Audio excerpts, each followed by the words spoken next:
Hai sahabat PSC, jumpa lagi dengan saya Titin Indrawati di acara PSC Talk. Kali ini kita akan membahas tentang apa itu Down Syndrome. Nah, kita udah datangkan nih seorang dokter yang expert di bidangnya, yaitu dokter spesialis anak Rumah Sakit PSC Surabaya, Dr. Nurita Alami. Apa kabar dokter? Baik, Ibu Titin. Alhamdulillah. Bu Titin gimana? Sehat? Alhamdulillah saya dokter. Puasa-puasa gini kelihatan cerah sekali ya dok ya. Harus tetap semangat. Alhamdulillah, ya. Dokter, ngomong-ngomong tentang Down Syndrome ini dok, mungkin banyak sekali sahabat PSC yang mungkin belum tahu nih dok. Ya.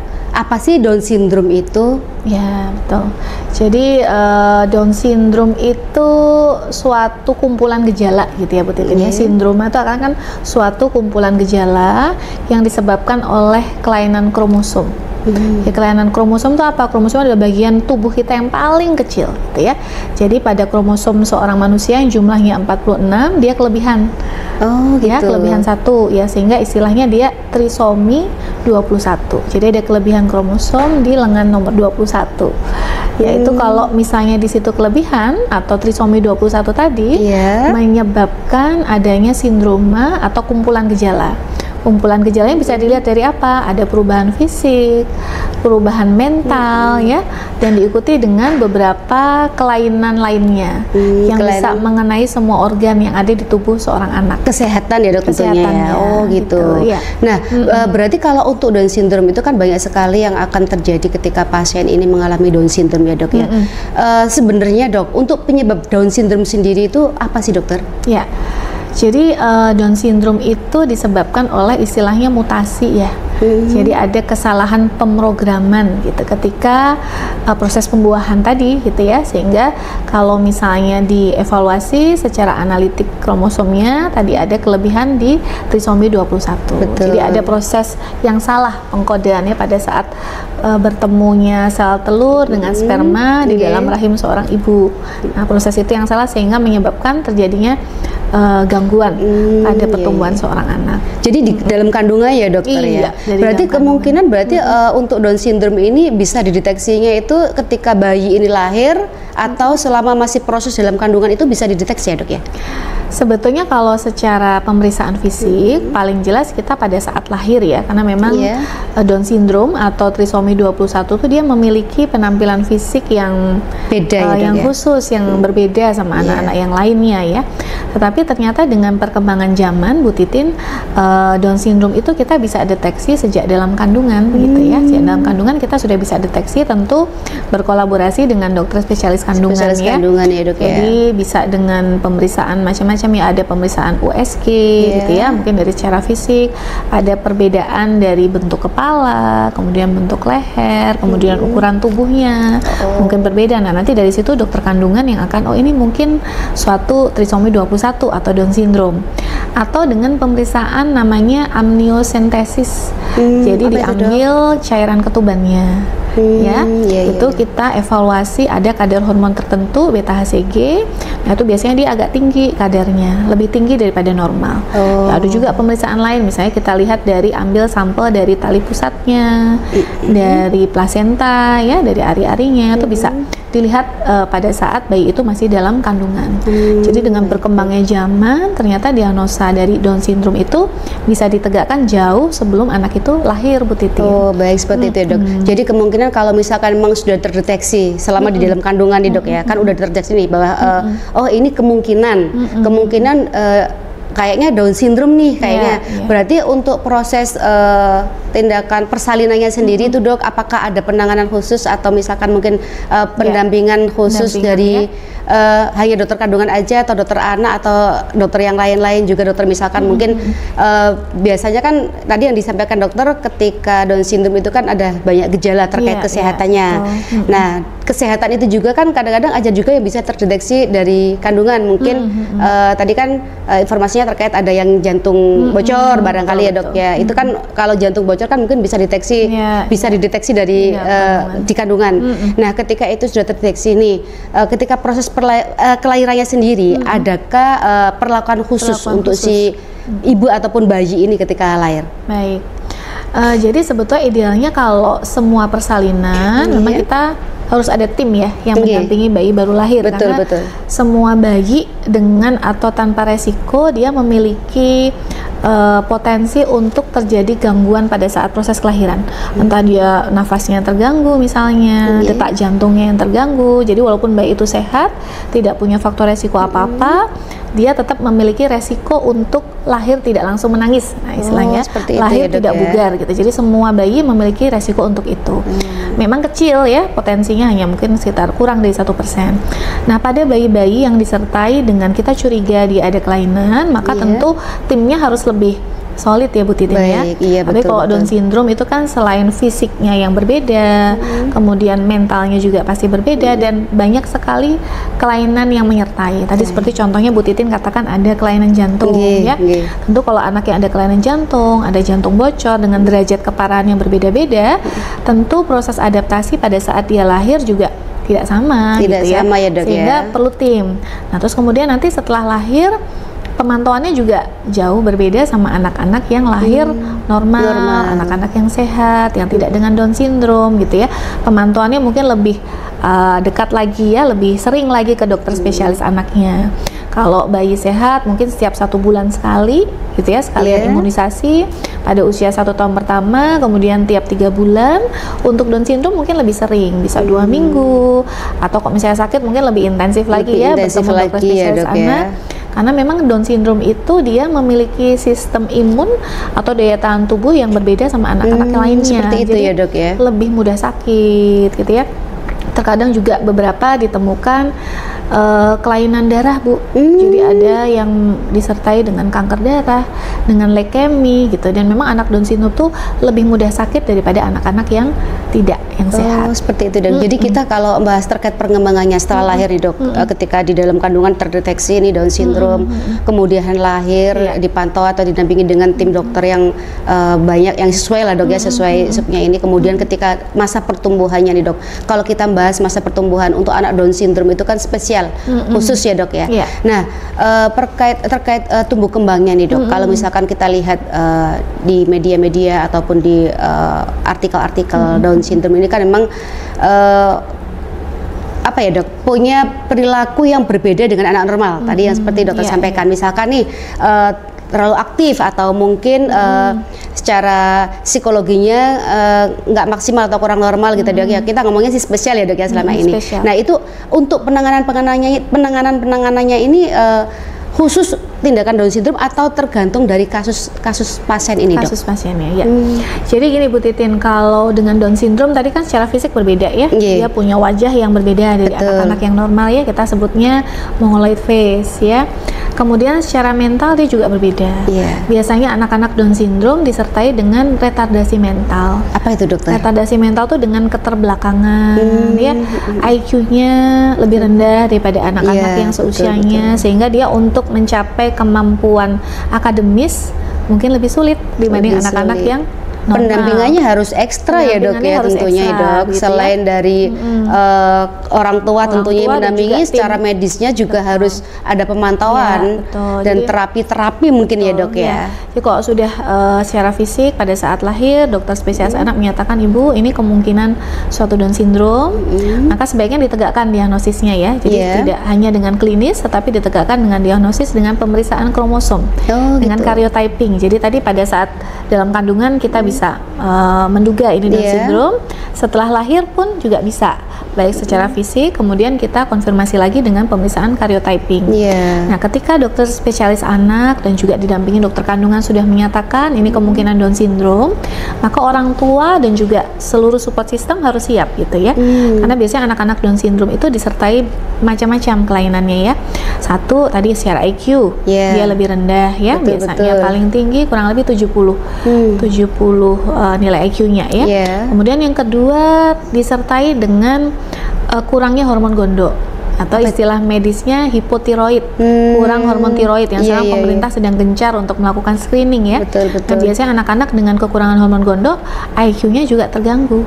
Sudah dia model IQ-nya tidak tinggi, kemudian disertai dengan hipotiroid atau kurang hormon gondo, maka kemungkinan untuk turun IQ-nya jauh lebih besar. Karena itu ketika Down syndrome kita suspek atau curiga, maka pemeriksaan screening hipotiroid harus segera dilakukan. Jadi di awal hipotiroid tadi ya dok ya? Di usia 2 sampai 3 hari. Kemudian yang ketiga kita cek kemungkinan kelainan yang lain. Mulai dari otaknya, mungkin punten ada hidrosefalus misalnya, atau lingkar kepalanya kecil, cek pendengarannya, mungkin ada gangguan, ada tuli misalnya, ada katarak gitu ya, matanya bisa terganggu. juga ya dok katarak ya?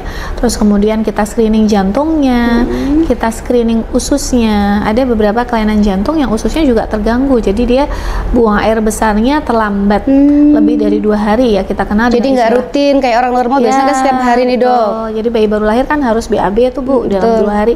Kita kenal dengan istilah Hirschsprung disease ya. Ada kelainan ginjal, kemudian darahnya kita pastikan juga tidak ada tadi kelainan darah, karena sering disertai dengan leukemia. Jadi banyak ya, karena itu belum lagi imunnya.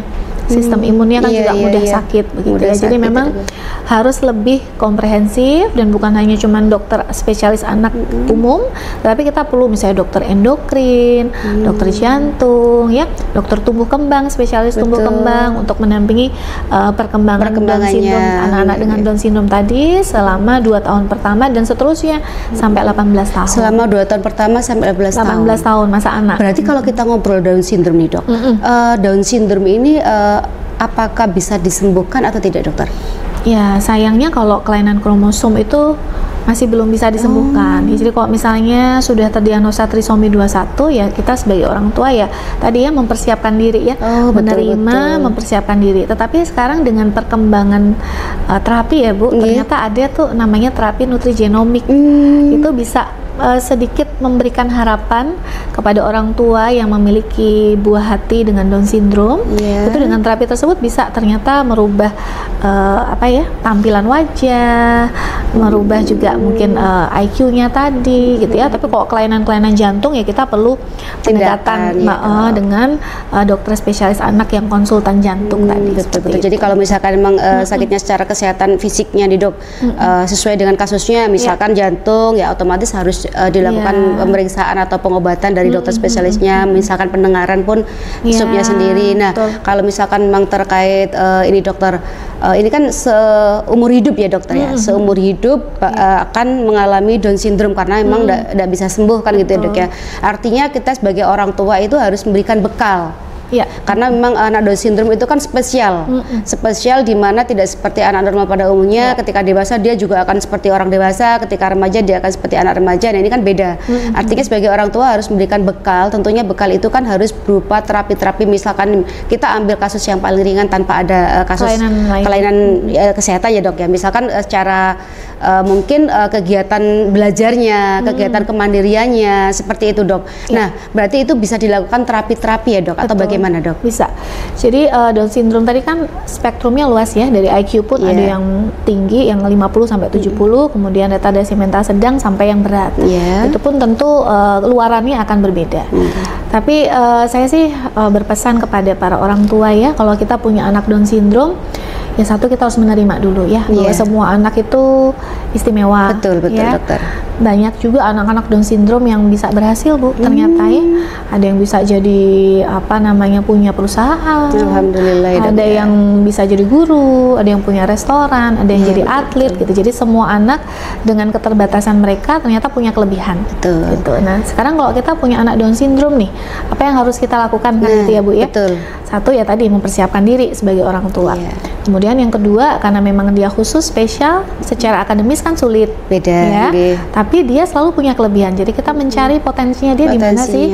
Potensi mungkin dia anak yang kinestetik, yang suka berlari-lari. Berarti ketika sudah menginjak ini ya dok, pertumbuhan itu nanti baru dilihat potensinya. Ya. Dia lebih suka kemana hobinya? Ternyata hobinya sukanya masak. Kita bisa arahkan dia jadi koki misalnya, gitu kan. Jadi kesuksesan itu kan tidak harus hanya akademis. Betul sekali. Jadi kita lihat potensinya.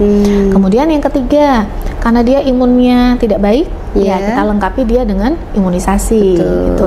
Yang keempat, kalau anak Down syndrome secara fisik kan berbeda, pasti mudah sekali dia dikucilkan misalnya. Ya kan, jadi bahan omongan. Jadi mentalnya harus disiapkan. Harus disiapkan ya. Jadi kita sebagai orang tua juga jangan lupa memberikan kasih sayang. Gitu kan, itu yang penting ya Bu ya. Jadi anak harus tumbuh dalam lingkungan yang sehat, walaupun dia lahir dengan Down syndrome, kita harus membesarkan dengan kasih sayang, menerima. Siapa lagi sih yang dampingin? Menerima dan memberikan motivasi ya dok, motivasi, ya, tentunya ya dok, membesarkan dengan kasih sayang. Betul.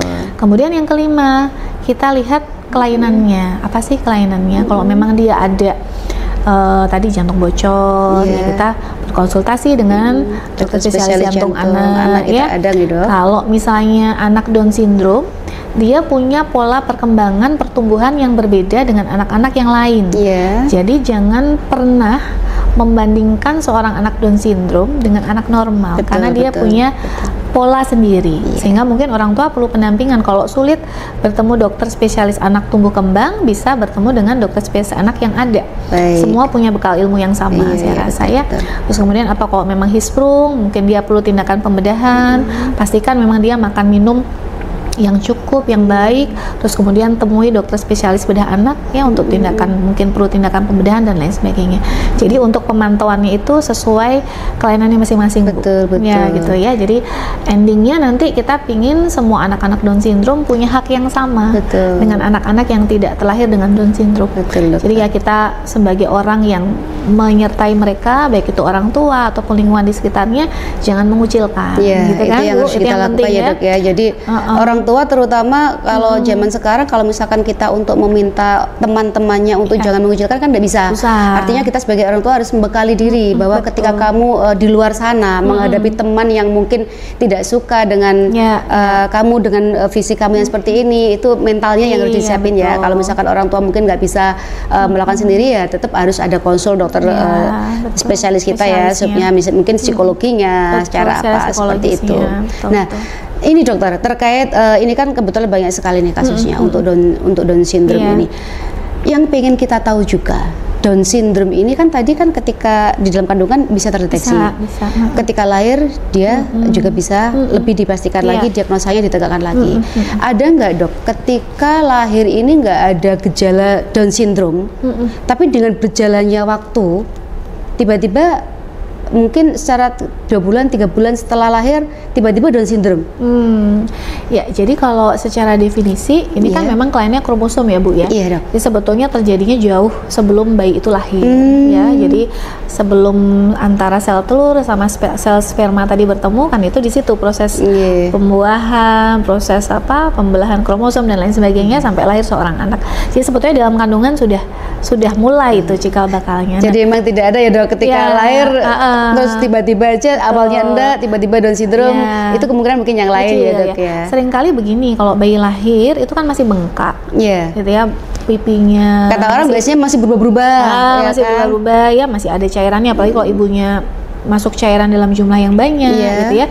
Dan biasanya bayi dengan Down syndrome itu dia kekuatan ototnya atau tonusnya tuh lemah Bu, sehingga terkadang bayinya terlihat montok gitu. Nah itu kadang bisa gitu ya dok, karena itu kan nanti ada kontrol kan, ya kadang suka kelewat bisa Bu, karena mirip-mirip tadi, karena dia bengkak, lehernya pendek, dikira bulat-bulat karena gemuk gitu aja ya dok ya. Gitu ya bisa, atau tonusnya ini lemah, sehingga kadang suka ada beberapa kasus juga yang terlewat ya. Kita namanya manusia, karena itu bayi-bayi baru lahir kan tetap kita harus kontrol. Nanti pada saat kontrol, ketika berat badan sudah mulai berkurang bengkaknya, nah itu pasti kelihatan tuh secara spesifik mata wajahnya ya, karena memang berbeda sama anak-anak yang sehat lainnya. Deteksinya berarti dari mulai fisiknya ya dok ya? Pemeriksaan fisiknya, tetapi sebetulnya sebaiknya kita konfirmasi lagi dengan pemeriksaan kromosom. Jadi untuk memastikan menegakkan diagnosis tadi ya dok. Jadi jangan hanya pemeriksaan fisik aja. Sehingga kalau kita curiga ke sana, kita sampaikan kepada orang tua, ibu lengkapi dengan pemeriksaan karyotyping kromosom untuk memastikan apakah memang ini trisomi 21. Betul. Jadi selain ada pendampingan dokter untuk menegakkan diagnosis, harus ada pemeriksaan penunjang yang untuk memastikan selanjutnya supaya dapat digunakan sebagai bekal untuk penanganannya ya dok ya, tentunya ya dok ya. Oke, baik dokter, untuk mengetahui lebih jelas lagi tentang Down syndrome, tadi kan sudah kita bahas nih terkait pengecekan atau screeningnya bagaimana, bentuknya bagaimana. Nah, kira-kira dokter, untuk penyebab-penyebab atau yang penyebabnya Down syndrome ini kira-kira bisa terjadi itu dari apa saja sih dok? Mungkin bisa dari genetik atau mungkin dari suatu penyakit atau mungkin apa gitu dokter mungkin? Jadi karena memang penyakit ini obatnya belum ada ya Bu Titin ya, jadi lebih bagus kita kan mencegah gitu ya, supaya nggak sampai si kecil mengalami Down syndrome. Betul. Jadi memang salah satu resikonya adalah satu polusi. Nah, polusi yang sekarang ini rokok ya, yang paling banyak ya. Jadi rokok itu ternyata bisa merubah tadi kromosom itu menjadi berubah menjadi yang normal menjadi tidak normal. Kemudian yang kedua nutrisi. Ya, jadi pada trimester pertama kehamilan pastikan seorang ibu mendapatkan nutrisi yang cukup. Terutama adalah asam folat. Jadi asam folat itu bertugas untuk pada saat proses pembuahan memastikan bahwa janin berkembang dengan baik. Kemudian yang ketiga, kalau ibunya pada saat mengandung usianya di atas 35 tahun. Usia pengaruh ya dok berarti ya. Jadi ketika usia ibu ini di atas 35 tahun resikonya termasuk itu ya. Jadi mulai memiliki resiko untuk memiliki anak dengan Down syndrome. Kemudian yang keempat, genetik. Jadi kalau memang riwayat sebelumnya sempat punya anak dengan Down syndrome atau mungkin dari garis keturunannya ada yang Down syndrome, nah itu kita lebih waspada. Karena itu perlu lakukan premarital check ya untuk ayah ibu atau apa istilahnya ya mbak dan mas medical check up gitu ya dok ya. Jadi memang sekarang kan ada nih medical check up sebelum menikah pranikah itu kan. Jadi itu dipastikan bahwa semuanya memang tidak ada risiko ke arah sana. Mungkin itu Bu Titin. Betul. Jadi selain ada usia ibu ketika hamil lebih dari 35, kemudian ada genetik, nutrisi, ya kan. Nah ini ada lagi terkait asap rokok ya kan, ini sahabat PAC bagi bapak-bapak ini ya mungkin bisa lebih harus dijaga ya dok ya untuk rokok. Mungkin ketika misalkan memang rokok ini kan selain merusak badan diri sendiri juga ternyata lingkungan teman-teman atau saudara-saudara sekitar juga pasti akan ke bawah. Nah kalau misalkan memang nggak bisa nahan rokok nih sebaiknya janganlah merokok di tempat umum supaya tidak pengaruhnya itu mengganggu yang lain, apalagi ketika di tempat umum itu ada ibu hamil, kasihan ya dok ya. Kalaupun dia nggak ada genetik, usianya masih muda sesuai usia kehamilan atau usia ibu nih, ketika karena rokok si asap rokoknya bapaknya ini bisa pengaruh ya kan. Jadi untuk menjaga supaya sama-sama sehat kita semua masing-masing harus menjaga apa ya dok ya namanya itu toleransi ya betul. Jadi supaya janganlah aku melakukan ini nanti biar nggak kasihan nanti ini sebelah saya. Nah untuk yang lain dokter nih kebetulan untuk resikonya kan sudah ada di dok terkait dari apa saja. Lah untuk tipsnya itu dok sebenarnya kan hampir mirip ya dok ya. Mungkin sahabat PAC biar lebih ikut lagi nih dok, dokter mungkin bisa sampaikan terkait apa saja yang harus lakukan oleh ibu hamil sampai dengan ketika dia sudah punya anak yang mengalami Down syndrome itu. Tips-tipsnya dari dokter Nurita dok. Baik, terima kasih Bu Titin. Jadi untuk ayah bunda, sahabat PAC semuanya, untuk mencegah atau Down syndrome tentu kita lakukan screening dulu ya, premarital check tadi ya, sebelum menikah, pasangannya memastikan bahwa keduanya dalam kondisi sehat. Kemudian faktor risiko yang lain tadi ya, memastikan nutrisinya baik, polusi ya, dipastikan tidak merokok dan lain sebagainya. Kemudian setelah bayi itu dalam kandungan ya, rutin kontrol ke dokter kandungan ya, supaya dokter kandungan nanti memastikan apakah memang tidak ada kelainan atau trisomi 21 tadi ya. Kalau memang ada trisomi 21 maka bisa didiskusikan dengan dokter kandungannya untuk memantau perkembangan si kecil dalam kandungan. Setelah dia lahir ya, maka kalau misalnya seorang anak itu terdiagnosis dengan Down syndrome, maka orang tua satu tadi ya berbesar hati menerima, ikhlas ya, menerima ikhlas, kemudian membesarkannya dengan penuh cinta kasih. Kita tidak membeda-bedakan antara anak satu dengan anak yang lain. Kemudian kita pastikan bahwa tumbuh kembangnya baik. Jadi konsultasi atau pendampingan dengan dokter spesialis anak untuk memastikan bahwa anak ini mencapai tumbuh kembang yang optimal untuk anak Down syndrome, bukan anak yang normal, jadi tidak bisa dibanding-bandingkan. Kemudian yang kelima adalah kelainan yang menyertai itu diatasi. Jadi kok misalnya ada jantung bocor ya kita berobat, ada kelainan saluran cerna, ada kelainan hormon, atau misalnya ada kelainan darah gitu ya, karena pada anak Down syndrome juga bisa dengan leukemi.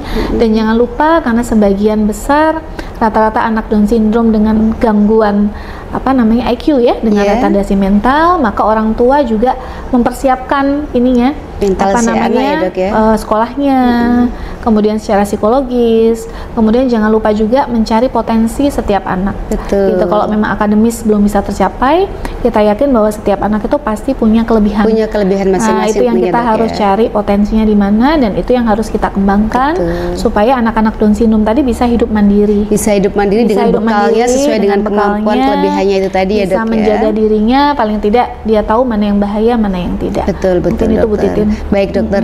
Terima kasih banyak Dokter Nurita atas pembicaraan Health Talk atau PHC Talk kali ini. Semoga apa yang disampaikan dokter kali ini dapat bermanfaat untuk sahabat PHC semua.